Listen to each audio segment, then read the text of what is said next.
So, yeah, last time we chatted, we had not yet had a mutiny. We had not had a football game, nor a Patriots captain getting arrested for assault charges and one drug charge.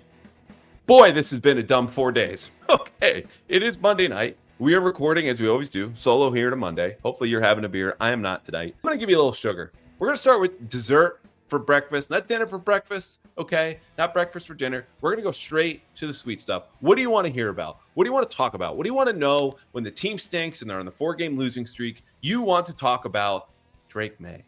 And we're all excited for Drake Maye. And you're probably listening going, is Callahan finally coming around? Is he finally going to admit the kid should play? No, I'm not. But I will tell you this.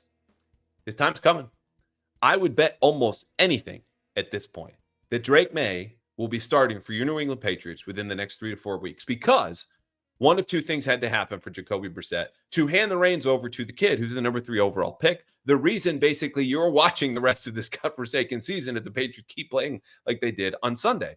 He either had to indisputably lose the job by losing games for the team like we've seen the last 2 weeks. He was bad again, just like against the Niners, he was against the Dolphins, and or the situation stabilizes around him in which you go, okay, this is safe and this is fine. And that does not happen because the Patriots offensive line again allowed a pressure rate north of 40%. This is still a passing game is really a game of flip a coin. If it comes up heads and you're the quarterback, that's Patriots trying to pass the ball right now. Anyway, separate from that, Brissett is losing the job. That's happening. Number two, as bad as it's looked, they're problem solving. They're finding things in a way that should be able to help Drake Maye, because the coaching staff goes, okay, we know what we have. We know who we need to play. We know where the holes are. We can plug them. Right now for the offensive line, yeah, Miami's defense is not very good. You only had one offensive lineman who was a real problem in pass protection. That was Nick Leverett. So if that's ever the case, you feel okay. Every team has that 1-0 lineman where you go, okay, he needs a little extra help in pass protection. We'll give it to him. Not to mention the Patriots running game, A, is back. B, is back in a way that helps the whole offense because it's back with their outside zone scheme, which you heard me talk over and over and over again, right? In the spring and the summer, all the linemen going in one direction laterally, okay? Running back makes a read, one cut and go. Reminder Stevenson's 33-yard touchdown. Yeah, there was a pulling guard because it was pin and pull, which is a variation of what? Outside zone. That's his longest run of the game. The only touchdown was off of outside zone. Antonio Gibson, who started, got the first 4 snaps because that's the punishment nowadays for 4 fumbles. He also had his longest run off of outside zone, 24 yards. So the running game and the pieces are coming around it, not just in pass protection for the most part, except for Nick Leverett. We'll get to him later. The running game is establishing in a way the Patriots need that because most of their play action game is built off of that outside zone. All the bootlegs, all the movement throws, where Jacoby Brissett actually finally had one of these plays develop where Alex Van Pelt called a shot play and it wasn't blitz to smithereens or throwing into 2 deep safeties. Brissett overthrew it, but those are starting to get unlocked. Not to mention they have settled on a receiver rotation. We're going to see a lot more Jalen Polk, a lot more Demario Douglas. KJ Osborne was out. Kendrick Bourne is back. I think Bourne is going to keep that job and said today he can play a full game in probably about 2 weeks. So the offense is getting there. The last thing I'll say is this. If you still want Drake Maye right now, I get it. I know why. You don't have to explain it to me. You're sick of watching Brissett. You want to see the kid. All of those reasons start with I. To which I would say, that's kind of selfish. And that's fine. You're entitled to that. But me, as the New England Patriots, don't yet give a damn about your entertainment. They don't give a damn about my entertainment as a media member. What they want is their future of the franchise to become just that. This kid who has all the hopes and the dreams, not just the players and the coaches, but ownership and a whole region, they need him to get to his potential. And they might say, okay, we got Houston coming in. Yeah, Jacoby's not been very good. And we might have a better shot with Drake. But if we can wait a week, we can trade out a Houston defense that's going to roll in after being top 5 by DVOA before this past weekend. Then allow just 9 completions to Josh Allen in a win over the Bills. And we could trade that out for the NFL's worst defense by DVOA, second worst by EPA, and bottom 5 in scoring, because that's in London. That's the Jaguars. We can give this a week, let Brissett dig his own grave, or get us to a surprise win and buy some more time, and we still figure out everything what the hell's going on around him. And I'm not saying that's what they want to do. I'm not saying that's what I want to do. I'm just saying if you're up for that, that might just happen anyway. give the franchise a shot to get us together. They're getting closer. As abysmal as that offense looked on Sunday, Drake Maye is coming. It's going to happen. You're going to get your wish. I'm excited to watch him. I've been excited since the draft. Okay, trading out the sweet for the salty. We have to talk about Jabrill Peppers. And look, I'm going to go through this quickly. You've probably heard by now that he was arrested on charges of assault and battery with a dangerous weapon, strangulation, and possession of a Class B substance, which, spoiler, it seems was cocaine. How do we know that? Well, Peppers told the cops, quote, "It is cocaine." And this all happened Saturday morning, 4:15 a.m. Braintree police responded to a disturbance call outside of his apartment from a female victim, which, pause, in the media, you do not identify the victim for their own protection publicly. So I'm not going to do so here. I have read the police report. There are a lot of details in there that I will share with you now. Some I will not, including her identity. But she is found outside the apartment, interviewed. Peppers comes out, complies with the cops. He's arrested, brought to the police department. They each do their own interviews, and the victim was treated by EMS at the scene, according to the report. Peppers today was arraigned in Quincy District Court, pleaded not guilty. Okay. He was ordered to stay away from the alleged female victim, who claimed that Peppers hit her, choked her, took off her clothing as she attempted to leave and put her outside. And this will get slightly more graphic. So if you want to hit fast forward, I get it. This segment will be over in a little bit. She also claimed that Peppers grabbed her by the neck and smashed her head against the wall before allegedly throwing her down the stairs of his apartment amid an argument. Now, Peppers claimed that he asked the woman to leave several times after this incident and altercation started in his bedroom. He denied putting hands on her. He said she fell down the stairs by herself because she was, quote, intoxicated, end quote. And he told police that the woman made these allegations to destroy his career. Police noted in their report that they did not smell alcohol on her breath, did not observe her being disoriented or in any kind of way intoxicated. Peppers and the woman gave different accounts of how this started in the bedroom and why. His case, bottom line, has been continued to November 22nd. He does not have to appear. But if he is arrested again, the judge warned he can be held. So his defense attorney, because he's a defense attorney, told reporters after the arraignment, hey, we have evidence, including video, that we believe will ultimately exonerate Peppers. And the Patriots, as you might expect, released a statement that said, "We are aware of this incident. We have no further comment." The NFL did the same thing, because that's every statement after every incident like this. And Gerard Mayo confirmed that he got a call from Peppers Saturday morning after this happened to let them know, the Patriots know, what had occurred. The Patriots let the league know. Mayo talked about it with the team, did not divulge really any details to the media today, except for to say they're going to let this play out. They're going to gather their own information and make a decision in the next couple of days, to which I would say, good for them. Because you might be inclined to season a couple of details that were aggregated here on Twitter or mentioned over there in a news story and believe one side or another. But the bottom line is, even as someone who has read a lot more details that I didn't even share in that police report, the world is not going to change if you just don't have a take on this. Okay, you don't have to take the defense attorney's word about the evidence they supposedly have that could exonerate Peppers, because the next defense attorney to leave an arraignment and say, "Oh, we're is going to be the first." Okay. You also don't have to take the cop's word for it, or prosecutors or her story or whatever it might be. Okay. You can just sit tight and let this play out, because it will, through the legal system and or the league and or the Patriots. What does it mean for Peppers, at least on the field right now? I don't know. He could go on the commissioner's exempt list, because the league can do whatever the hell it wants. And it can claim to have the best interest of the player or the team or whatever. But you and I both know the bottom line is the only thing that matters to the league. And there's some backdoor politics between ownership and the league office. What those are right now, I have no clue. I do know the Crafts, as an old player texted with me today about this, quote, "don't play when it comes to domestic violence." And we'll see, because largely it feels he said, she said.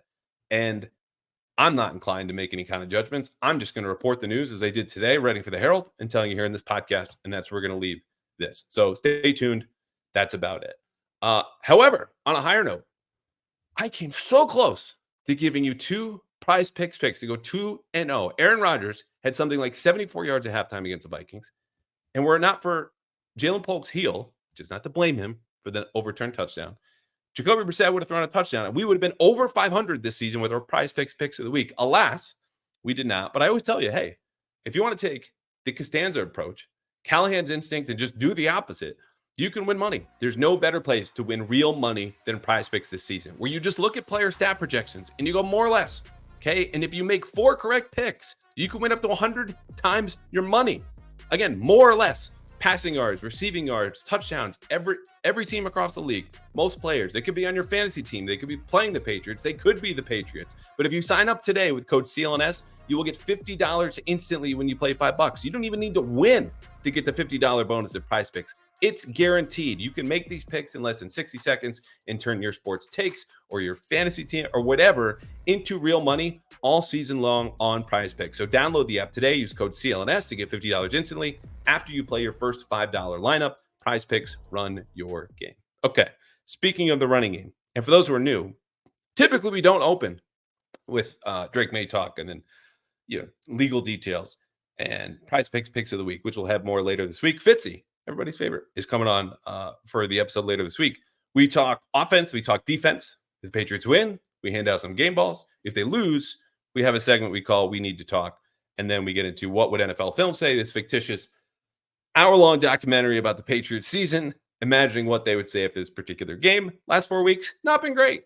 But the first one, pretty good when they beat the Bengals back in week 1, which feels like 1991 at this point. Then we're going to do mailbag. I'll have my comments about the whole unfortunate mutiny situation, which just really quickly here. I've been thinking about this for a while because I think my quote-unquote role in this, or asking Mayo a question that specifically mentioned the quote and report, whatever you want to call it, from Evan Lazar, who does an incredible job with his analysis and film breakdowns and draft preparation and covering this team for the team, rankled some people or made it seem like there was some drama between us. And people in the media who know better, because they're ex-beat reporters now running the most popular radio show in Boston, insinuating that I was being a jerk to Evan through this, as opposed to defining what happened to Mayo.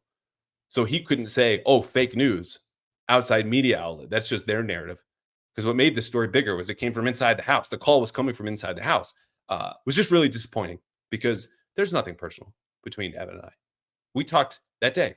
We talked on Sunday. We talked 2 days before this happened. And I wasn't even sure I was going to ask this question about it, which, by the way, had we not, as a beat, that same show would have been making claims like, oh, they're just carrying water for the team.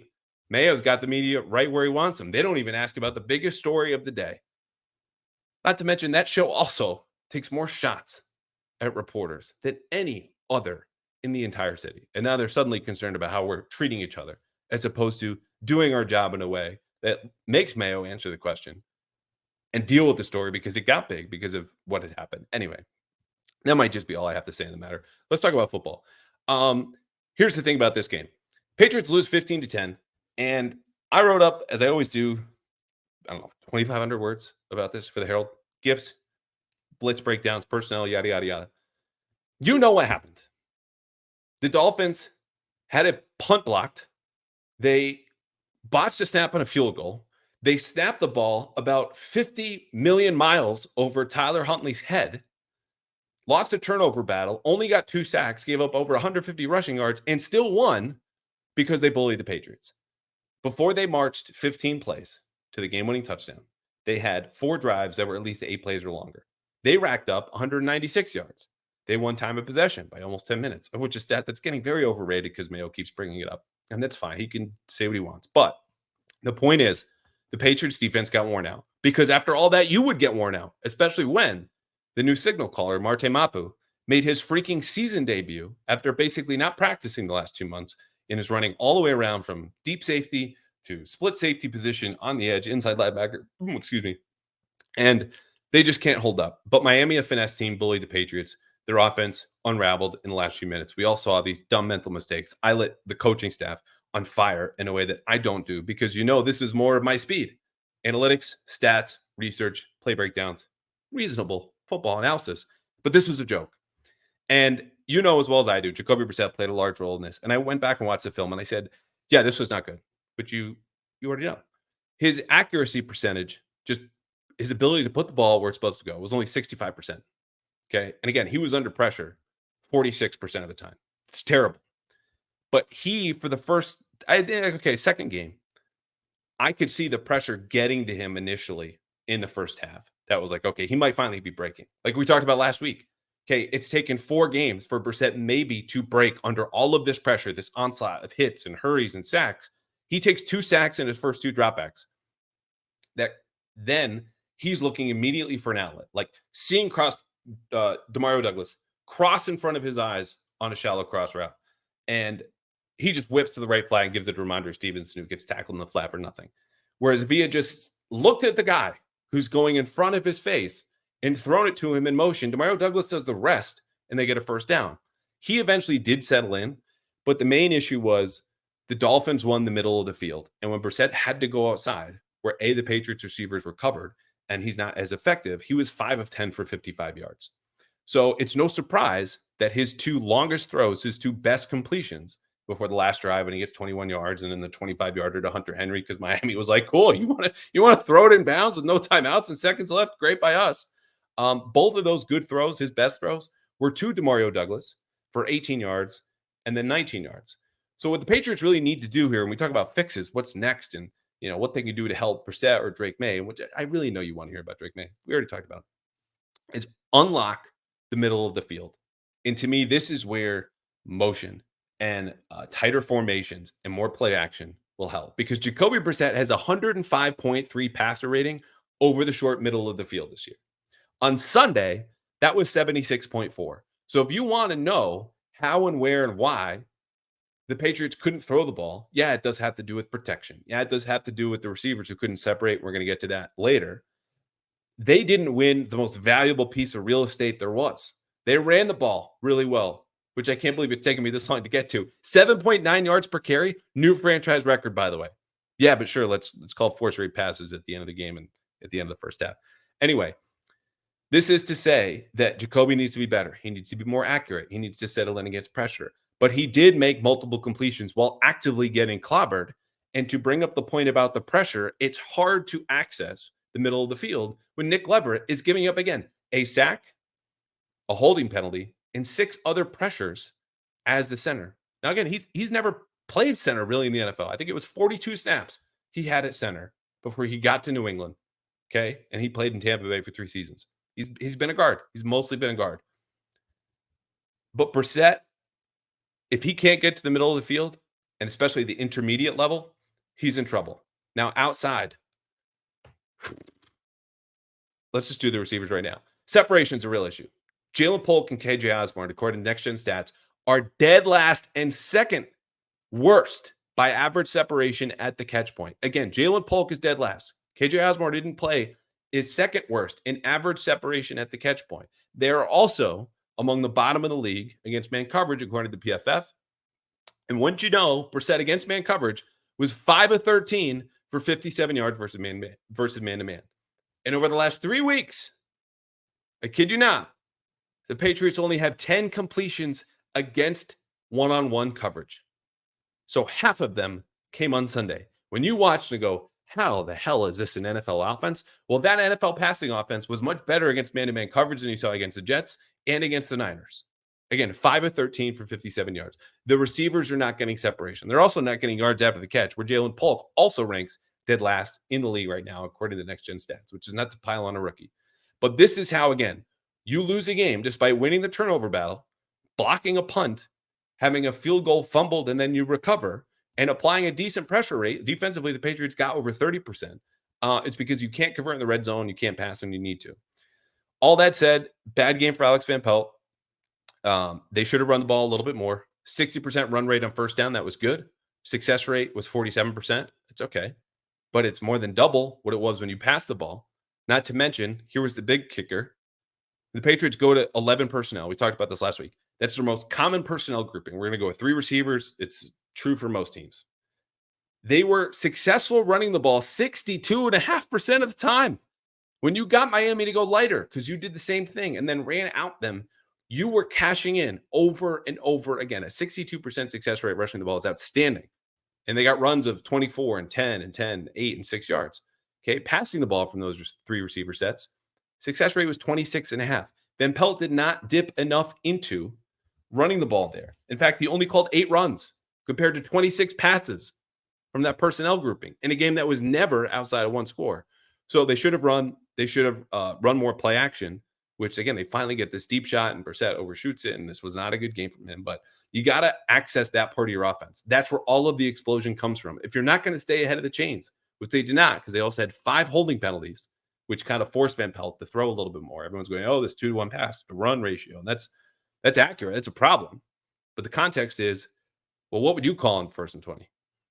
What would you call in 2nd and 19? Yeah, probably pass, right? But in the key spots, the high leverage spots, he needed to go back to the well of the only thing that was working, which was running the ball, and ideally a little bit more play action. I think that's about it for my offensive notes. We talked about the receivers. We talked about Brissett, the offensive line. I will give a shout out to Demontre Jacobs. Only gave up. I had him down for 3 hurries, but no quarterback hits allowed, no sacks. Michael Onwenu at right guard gave up 2 pressures. Both of them were quarterback hits. Leverett was an issue. Keyshawn Boutte, couple of catches, both for a first down. Great downfield blocking on Ramondre Stevenson's 33-yard touchdown. But that's about it. It's the same old story. Okay, they need to protect better. They need to separate better. You need to do better to help the receivers who are still working all of these isolation routes outside. And again, you can do that with motion. You can do that with switch releases, a lot of different stuff. But the bones of this offense are old. This is a stuck in their ways kind of offense. This is the deal. Let's talk about the defense. Context. Miami's offense stinks without Tua. It's really bad. Really, really not good. You can lead the league in motion. You're still dead last in scoring, which is what they were, and they still are as we talk here today, Monday, getting close to midnight. What the Patriots did, though, without Peppers, now for obvious reasons, though he was on the injury report, and Kyle Duggar, is say, we're going to play with 3 safeties anyway. And what they did is something I thought they should have done against San Francisco a week ago, which is say, okay, we're going to load the box because stopping the run is important to us. We know that's what your offense is about. But we're going to protect ourselves with a little bit more speed on the field so that Kyle Shanahan and Brock Purdy can't go over the top 5 times for passes that cover 30 yards or more. And Miami had a pretty good explosive play rate, but they did not hurt the Patriots in that way because they played with 3 safeties, Jalen Hawkins, Del Pettis, and Marte Mapu, 67% of the time. They also played zone 70% of the time. And when they did play man, Christian Gonzalez manned up on Tyreek Hill, did an awesome job, gave up just 3 catches, had a pass breakup, obviously the interception. That wasn't against Hill, but Christian Gonzalez is just a stud. Like this guy should be headed toward the Pro Bowl. Basically, it's been 5 games, but the word's out. It should be out. He's earned it. Stud. The other good news about this defensive effort before we get to the bad news, the blitz is back. I kept talking about they're getting killed in high leverage situations because their solution is always pressure, and we're going to bring more. We're going to do this different sim pressure and this and that.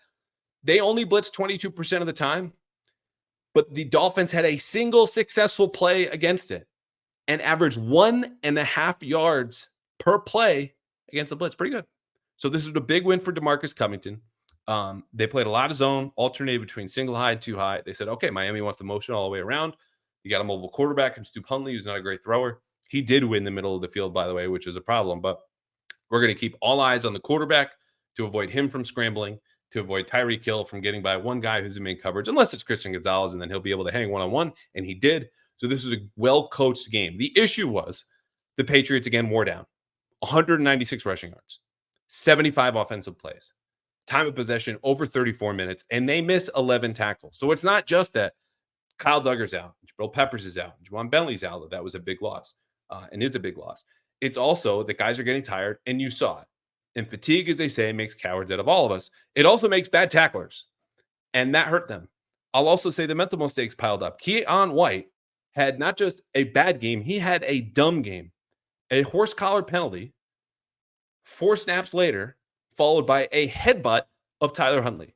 That's 30 free yards to a bad offense that then drove for a field goal and got 3 points out of his stupidity, which is not to pick on Keon White. It's just to say you can't do this stuff when you're a bad team trying to scrap out points and stop a bad offense. You were favored here. The reason you lost is because of stuff like that. Now, Keon White and the edge defenders did a better job than they did in San Francisco, keeping the quarterback in the pocket. We've heard this over and over again, and it's important. And Tyler Huntley had 3 rushers for 7 yards, should have been a big win. It was. And part of the solution for that, again, goes to Covington, who said, okay, we're going to play in this 3-4 front most of the time. We're going to put a safety down in the box, which Patriots have done forever. And we're going to give some speed to that front with Marte Mapu there or Jalen Hawkins playing inside linebacker. And we're going to take Jelani Tavai, who's normally in that spot, and flex him out onto the edge. And Tavai was excellent. He had 2 run stuffs in a hurry. He set a consistent edge. The issue was they did have some success running at him, not because he didn't keep that edge, but because Miami routinely got to swallow up Raekwon McMillan, which is to say the Patriots really just missed Juwan Bentley.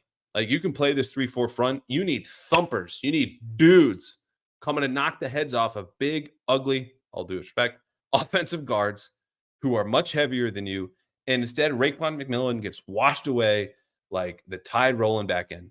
And Miami is going off inside for 16 yards, bouncing outside for 12 over and over again. So there was a lot of good stuff from Marte Mapu again, calling signals, playing in the box, playing on the edge, playing back deep. He made a snap where he robbed 2 different routes, faked a double team in the red zone. But the issue is, over time, teams know, whether you're the Jets, whether you're the Niners, whether you're now the Dolphins, a finesse team, that if you run at the Patriots long enough, they will wear out. And that has to do with depth. It has to do with their style of play. And they did their jobs with 15 points, but this is an issue. And I don't know what the solutions are. Christian Ellis did pretty well. Talk about linebackers and what you can do in fixes like this. I think Tavai on the edge is a good thing. I would try to keep him there more. I like that they're getting back to more 3 safety looks. The zone coverage is good. They're also very good in man. But I don't know if Ellis is a full-time player, because the one big play you did see from him was in dime personnel. It's a 3rd and 13 on that last touchdown drive that Miami had. He can't find his man. And Tyler Huntley goes, oh, this is free money. He snaps the ball. Ellis finds his man. It was Raheem Mostert, and then scrambles over to him. Huntley throws at Mostert, who stops, and Ellis tackles him before the ball gets there, and it's pass interference. It's an automatic first down. It didn't matter that Mostert was 8 yards shy of the line to gain. That's a penalty. They knew it. They got it. And Huntley, as I mentioned, was 11 of 14 for 146 yards over the middle of the field, which sometimes is going to happen when you use a lot of play action. You run a lot of zone coverage, and Miami has all these different motions. And that's what the Patriots should be doing to unlock the middle of the field for Brissett. But that's in addition to the steady Eddie run game. Again, 196 yards are just at you, and 4 drives of 8 plays or longer before you then go 15 yards. Not to mention 4.5 yards of pop going at the edge. They just wore them down. And it happens. And Mayo said it after the game. Nobody loved this. This tweet of mine got ratioed, not at me because of the quote, that fatigue played a factor. He knew it for a fact. It did. It was true. In addition to bad games for guys like Keon White and a couple other for dumb mistakes, but that's what happens. Special teams really quickly. The good. Brendan Schooler. Awesome. This dude, he should make, I don't know what the Pro Bowl is this year. Give him a hotel. Put him in the game. Whatever silly little side games that they're doing right now. That man deserves to be there. He is in the conversation for best core special teamer in the whole freaking league. Bad. Joey Sly went 1-2 because he missed an extra point. Not an actual extra point, but he missed from 33 yards away. The bad part, too, Bryce Behringer boomed half of his punts for touchbacks, and only one settled inside the 20. The ugly was Josh Uche getting caught as the 12th man on the field during Miami's second drive, which gave the Dolphins new life. It's not only that Josh Uche was on the field when he shouldn't have been. It was that the Patriots coaches did not call timeout at any point as he's scrambling off, understanding this is 4th and 1, and if the refs and the Dolphins catch us, that's a fresh set of downs. No one called timeout. We know what happened next. Thankfully for the Patriots, Christian Gonzalez bailed them out, and that's that. So this leaves us to not game balls. What we need to talk. And I got to tell you, Nick Leverett, this is actually a good talk. This is like, we're not breaking up. I want to stay friends, and I want to keep up with you because the man took full responsibility for a terrible game afterward. And this is a classic case of media coming into the locker room after a game. We don't normally talk to you because you're the backup center. And we're here to talk not because you won the game. You obviously lost, but because you did something and it was bad. And he stood up and he faced the music, and no one's being a jerk to him, but you understand what that feels like. Hey, Nick, you got a second? You can imagine that. Someone wants to talk to you at the end of your worst day at work and everyone's looking at you. He stood and faced the music. That being said, this is the deep part of the piano, the super bass, sad, scary notes. Okay. 7 pressures. Can't have it. Holding penalty. Can't have it. He's got a mark now, not in his back because they're facing him, but on him from every scouting report the Patriots are going to have drawn up by their opponents. Go after 51. Just can't have it. Lucky for him, I think the false start penalty of him allegedly moving the ball forward was complete garbage. So at least he's not doing that. The next one, though, goes to Keon White, who I already hit on for just two asinine penalties. He did have a hurry. That was it. That was cool. Here's the thing. The bar's been raised. You want to be the best pass rusher on this team? You want to be the guy who earns the right to rush whatever way he wants and not be the number one pick? And who's Devon Gottschalk talking about when he's talking about teammates being selfish? Be better than this, because this was not good. But what would NFL film say? Well, they're going to be kind to the Patriots because this documentary is about them. They start, boom, as we talked about last week, very little about the San Francisco game. It's about Pats. It's about Dolphins, AFC East, and rivalry. They go right away with the Gonzalez interception. Gillette comes alive. This is the crucial catch. Maybe they do something about the cancer, not tied to the interception, but you get the whole buildup. It's a sunny scene, beautiful weather. Gonzalez gets the interception, go right to the Ramondre Stevenson touchdown, roar the crowd again, block punch right there. Everything's on fire, but Miami slowly puts this out again and again. Then you get an incompletion from Brissett. Then you get some soundbite on the sideline, and everyone's hanging their heads. And then they've got a shot at the end, despite all this, and it's Jalen Polk's touchdown getting overturned.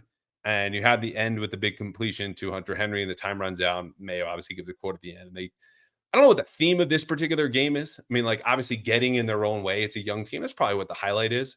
But we know, as we said at the top, this is just a transition. This game is a bridge. The season is a bridge to the future, but this game is a bridge to Drake Maye. So maybe they even hinted that in the documentary, but we'll see, because we don't know what the next game is going to be about or how they're going to portray it. But for now, that's what NFL Films would say. And maybe they do include Scott Zelek's call of the worst loss since Tom Brady left. Maybe they don't, though. I don't really know. All right, before we get to the mailbag, I want to tell you, if you do want to go to the Patriots game on Sunday against the Texans, first of all, I want to remind you, the Patriots beat the Bills in late October in a game just like this, where another team's coming in. They're much better. You go, I have no idea how in the hell the Patriots can win this game. Well, they beat the Bills. Second of all, ticket prices have never been lower, but they are the lowest at game time. You have a 110% guarantee, which by that I mean, if you find a lower price than what's available at game time, they will credit you 110% of the difference for whatever ticket you found. And this is with all-in pricing. So when you go to game time and you look up, how much are the tickets for Pats Texans or Pats Jets later this month, whatever game you want to go to, concert, show, whatever, no pesky fees at the end. It's all up front, right there with game time picks, with filters out all the fluff to only show you incredible deals and great seats. So you don't have to waste the time sifting through thousands of tickets. Oh, and they give you a seat view. So if you want to weigh what it looks like sitting over here behind the end zone or the 20-yard line on the opposite side, you can do that with Seat View and everything else that Game Time has to offer. So go to Game Time now. Better yet, download the Game Time app, because here you go, $20 from me to you. Create an account. Use code CLNS for $20 off your first purchase. Terms do apply. Again, create an account at Game Time and redeem code CLNS for $20 off. Download Game Time today. What time is it? Game time. It's actually mail time. So we're going to go on with the mailbag. Here we go. Oh, that's my film review. That's not going to be very helpful. Here we go. Mark, quote, I need an explanation of how Elliott Wolf thought Alex Van Pelt was the man to tutor Drake Maye. They should have brought in a guy to develop a system for Maye, not a dude trying to force your only hope to play his antiquated, ineffective system. I think what he means is like just a guy who can build a system around Maye as opposed to what obviously the Patriots have right now. So just like anywhere else in the league, Mark, guys are going to hire their friends, the people that they know. And you're familiar with this because you root for a team where the guy hired his sons. And this isn't to knock Brian Belichick or Steve Belichick. I think both did and are doing decent jobs. The safeties were among the highlights of that game on Sunday, right? That's what Brian Belichick, it's a position he's coaching. But Alex Van Pelt, on paper, and I said it at the time, so this is not revisionist history, this is not anything but what I'm telling you right now, is a guy who connects with people. He develops players. Even Josh Freeman, you want to go back to his days at Tampa Bay, readying 5 quarterbacks at Cleveland. And I get you don't want to hear that right now because the Patriots stink and he's at the charge and he's calling plays. But that aligned with what the Patriots need in a rebuild. Who can connect with the modern player in the way that the old staff, the old head coach was not at the end, which is the same thing with Gerard Mayo's message, and know someone in the building. That was Elliott Wolf. And I told you on the flip side of, okay, he'll develop and he'll connect, and that's great. The system is old, as you just said. Like, you need to win in isolation. And this isn't to say that what the Dolphins do is a whole lot better than the Patriots, because, again, they're last in scoring. Motion is not this magic elixir. But you do need to establish or be good at certain things for the whole offense to work. And right now, though there are encouraging signs, the outside zone, a little bit more play action, they're not good at those things. So, yes, it's talent, it's coaching, it's the system, but that's why he's here. That's why I think this will get better over time, the type of coach that he is. But I do think they will need to tweak certain things about the system, and there are to make improvements. How big those improvements are, that will be the key. And I know someone else is going to ask about his job security a little bit later. So, moving on, Carlos. Hey, Andrew, would you expect Jabrill Peppers to play ahead of his November court date, or is there a chance he gets placed on some sort of reserve list? I mean, there's a chance for anything. And I'm laughing not because it's an unserious situation. It is. But again, the league can do what it wants. They invented the commissioner's exempt list. This was nothing that was just inherited. Okay. They can make up whatever rule they want. Now, Peppers is not such a name like a quarterback or a high profile running back or receiver or someone on your fantasy team that, they really have a ton of people paying attention to this and can make it go away. But it is a serious situation. And I know the Patriots, at least their history with ownership are going to take it seriously. We just don't know the facts yet. If I had to bet, I do think Peppers will play at some point, but I don't know. And that's my point to you. We don't know. So just have to sit in the uncertainty and the non-judgment of that. As boring and maybe frustrating to you as it is, it's just where we are right now, Monday, October 7th. Jeffrey, if the Bengals lose 2 more games before the trade deadline, and you're Elliott Wolf, lucky me, what are you offering for T. Higgins? Or are you passing until the offseason? I'm passing until the offseason. I had the money. I had the cap space. What they would want surely is a young player and or a draft pick. My only trade assets right now are going to be a receiver that they probably don't want in return, which would be Kendrick Bourne or Tyquan Thornton, who's supposedly on the block. And let me tell you, he's going to stay there. Or KJ Osborne, who doesn't separate. And Jonathan Jones or Joshua Uche. That's it. And I want my draft picks. So I'll wait in a season. I don't really care about wins and losses to the degree that most teams do. And if I do want T. Higgins, who personally I don't think Jeffrey, is a number one. He's got a history of hamstring issues. He's a big, tall dude. There's a chance where I could see them making an offer like they did with Calvin Ridley and getting outpriced. Maybe because he wants to go elsewhere or because at some point paying a guy like that just isn't worth it. I think folks in Tennessee would tell you that too. So it's not a slam dunk for me that you just throw a bag at T. Higgins. Like I don't think he's a 1B. It doesn't mean you shouldn't get better receivers. I'm not saying that, but I'm not offering anything now, and I don't think it's a slam dunk. The Patriots not only get him, but even offer him the most money that he could see in free agency, which is a bummer. I get it. Don't get me wrong. I'd be looking at trades if you really want to take something away from this. That's what I'm looking at if I am Elliott Wolf next spring. Valiant Patriot, to what extent are we too reserved in the way we move the ball? We don't look like a team that wants to score until we're behind. I know they say it's trying to not lose before you try to win, but I think we're seeing it to the extreme. A lot of exclamation points. Thoughts? Yeah, I think that's fair. I mean, that's part of living with an offensive line, though, that invites danger and not like, oh my God, my quarterback's going to get hit. Invites negative plays, invites holding penalties. Again, they had 5. Holding penalties and sacks typically kill drives. That's life with an offensive line. You're not going, we'll do a 7-step drop, we'll have a flea flicker, or we'll have this, deep post corner that takes so long to develop. You can't take those shot plays with that kind of offensive line. So they're trying to balance that and navigate it. It's not to excuse. It's been a horrible offense. But I do think the time that they have tried to take those shot plays, they've been well defended. They've been totally predictable. And they don't know what to expect, as their tight ends coach Bob Bicknell told me on Friday. Like the way they chart coverages from defenses when you're trying to say, okay, if we get them in a blitz here, maybe we'll have a shot. Or they're in single high coverage and we run a deep over and that'll distract the safety. And then we have a post behind it. Okay, when are they in single high? Oh, 33% of the time. And they look at this chart and it's like, oh, well, this isn't helpful. It's like 25% of 4 different coverages. And most of them are good against these shot plays. So they need to get better either at scouting the other team or themselves because they have taken the shots and it's just not working. So they are conservative. I understand it to an extent. I would say to your question directly, it's not an extent that I have such a big issue with because even playing conservatively, they're dealing with issues that you would exacerbate or further invite if you played a little bit more aggressively. They are trying to win. They're just trying to win their way, understanding they have a small margin for error. So it's like stepping out on a high wire and going very slowly. Like that's what it is. I'm not going to run across. I'm just trying to get across. So that's what they're doing very slowly, step after step after step, because they know, again, margin for error is very, very small. Sox Nation, which player on offense do you think may benefit the most from Drake starting?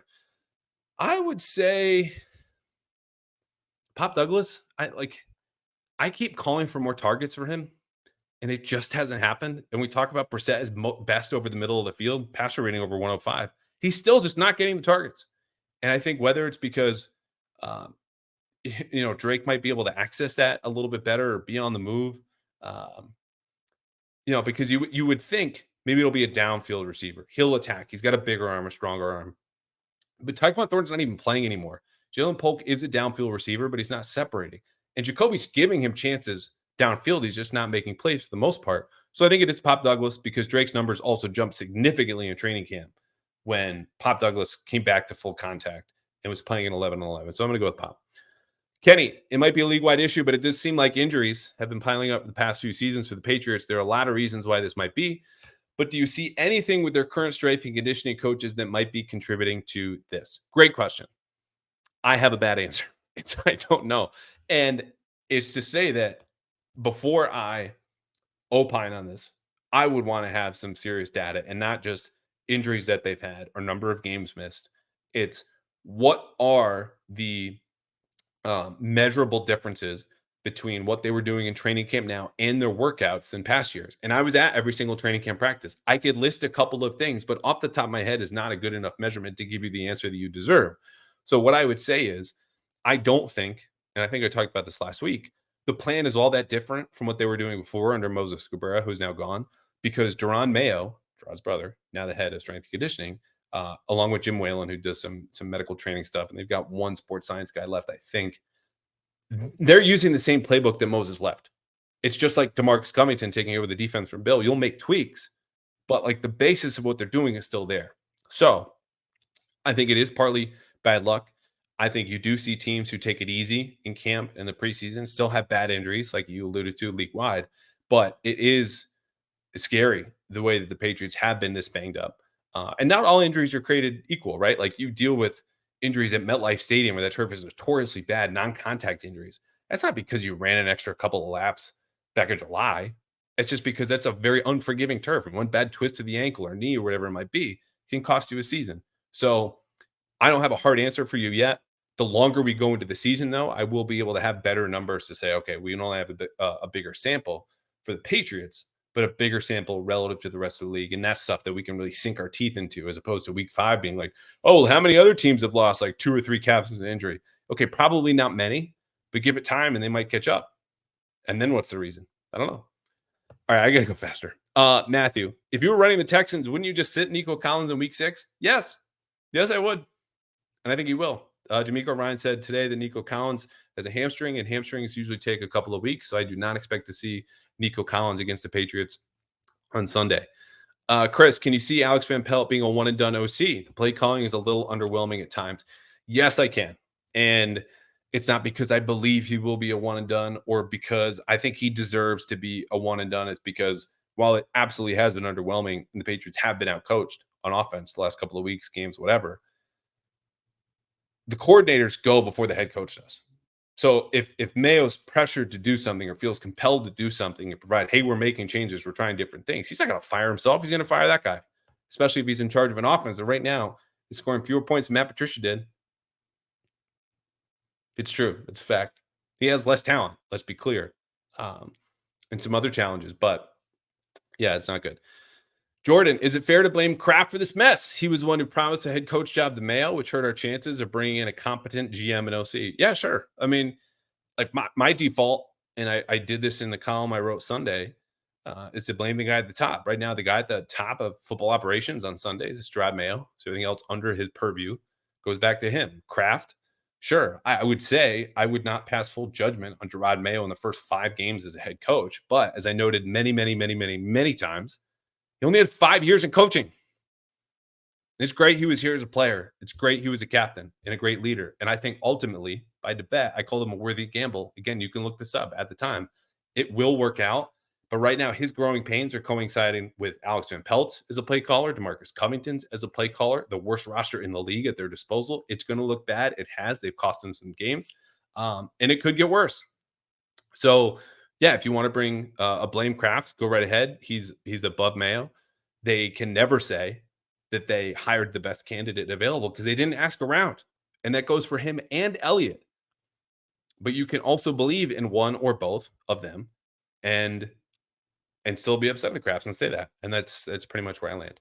Last one. Why did you personally call it Lazar in the Mayo press conference? Is there a grudge there? Sounded personal. So I said it earlier. No, absolutely not. Hell no. It's actually how I responded to Dave on Twitter. And this is a case of, at least I say as I hear myself talk, the more you address something, like, oh, I don't care. It's not that big of a deal. And the more you talk about it, you're arguing against yourself. Like the people just believe, like, okay, if you didn't care, you would stop talking. But I want to repeat that there were 3 reasons why this became a story. Number one, which again, Emmett has walked back, and this is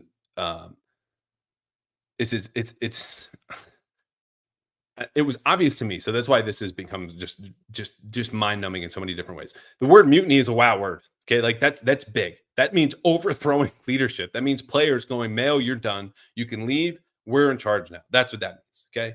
People misspeak. People step in it. People have bad reports, bad takes. I know, and I brought this up to you a few weeks ago, lost my mind on TV saying, play Joe Milton ahead of Drake Maye. I didn't mean it. I stepped in it. Happens to everyone. Evan stepped in it. Okay. And number 2, it came from a team person. So the call was coming from the side of the house. You never really hear in this kind of way, even if you do get carried away in a kind of rant. And it's not only just from inside the house, it's from a very well-respected analyst who, again, does a great job with film analysis, breaking down scheme and techniques in the draft and everything I said earlier. A guy I would want to read as a fan and do read, and had done a ton of good work for this podcast network that I share, CLNS. And he was here before going to Patriots.com. But it was not only a team person. It was not only a respected team person, but it was on a team-produced podcast.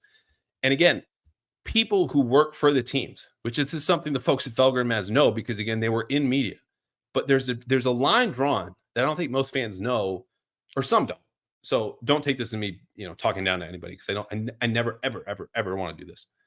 Is to say that when we're all in the same room at the press conference, there are certain things that team reporters or writers, and that's if you work for the Patriots or the Red Sox or the Celtics or the Marlins or the Avalanche or whatever, are never going to ask about, because they are basically forbidden from talking or writing about things that bring a negative light to the team off of the field. And this is where I give a ton of credit to Evan for doing his film analysis and always being honest of what he thinks. Like in the Patricia era, in the way that we were writing very similar things, and he had some great nuggets about like, what the f- going on here? There's no identity. Doing that in that market and under a Belichick regime takes some guts. And he did it time and time again, was critical of the on-field product. But you will notice, not only did the team scrub what he said about a mutiny, something off of the field that brought a negative light to it from the video and the audio, but if you go to Patriots.com today, you will not find the number 1 Patriots story on that website. Jabrill Peppers being arrested and facing assault charges. And as a reporter on the outside, whether you work for a TV station or a newspaper or a podcast or whatever, that's not employed, not paid by the team, I have to write everything, good or bad, and cover it. And this is not due to me having more courage or a defect in Evan's professional character or personal to anyone who works in a team setting. That's just the gig. That's the job. And so that's what drew so much attention to this, is that, okay, it's a team person who should know they're in the building. They're also not really allowed to do this kind of stuff. Okay. Just like you never saw anything at Patriots.com about Jack Jones bringing guns to the airport, and certainly not Robert Kraft going down to Florida and getting tied up in what was then believed to be a sting operation for sex trafficking, which of course it wasn't, but you never saw any of that because you will never see any of that. Okay. But the reason I asked that question is to get ahead of powerful people who, when they're confronted with uncomfortable truths in a press conference of like, hey, someone inside your organization said there's a mutiny, the default, whether you're in sports or politics or whatever, is to go, that's bullshit. Oh, it's a media narrative. It's fake news. That's on you. So I'm thinking, okay, what might Mayo say to this? As a powerful person, the head of an organization who's got to deal with this uncomfortable fact, which sucks. It's no fun. Again, I was talking with the reporters beforehand, we even give like voice to this because Evan since walked it back. It's the biggest story in the city. Talking to every radio station, a TV station. None of us have any kind of evidence or inkling that this is true. People are also in the locker room every single day. And then it's like, well, if we don't say anything about it, then you come off like you're carrying water for the team. Like, let's just see what Mayo says. Okay, fine. So I get ahead of this and say, okay, this is not outside media. This is a team employee and a team produced podcast. Has anyone come to you and said they want new leadership? And Mayo gives an answer. And despite the way I phrased it, he goes, well, that's journalism for you. And I'm like, okay, well, it's not. It's a team employee. So I just want to know what someone from the team thinks. Okay. And it's nothing to do with Evan. This is not to punish or rub salt. Nothing I said or could have said would have changed the facts of what happened. I'm not his boss. I'm not related to anything. Had they asked my advice, I would have said, let it go. We all screw up. Okay. But Mayo had to deal with this. The Patriots had to deal with this. So I followed up and reiterated, okay, well, it's not fake news. It's not journalism for you because they don't do, journalism in the deep reporting sense. And I say that as someone who for most of my career has not really done deep journalism. It's been a lot of writing about games and relaying stuff from press conferences, but not digging behind the scenes and what seemed like Evan had done by saying this. And again, we all step in it and it's fine. And we just had this stupid swirl around the team that led to an even stupider football game and now some really serious charges. But anyway, this is my podcast. So I talk about it here with you and Shirley just argued against myself or however long we've been talking about it, but that'll do it. Patriots are 1-4. We will have a more lighthearted show later this week with Fitzy from WEI. And I can't wait for that. We're going to talk Pats Texans, whatever else goes on in this week. And maybe Drake Maye. Who knows? I actually don't know if Fitzy wants Drake Maye to start. Anyway, I will leave that for him to tell you. I'm going to go to bed and do Toucher and Hardy in the morning where they might even bring this up again. And if so, we'll just keep marching on. Have a great week. Chat with you soon.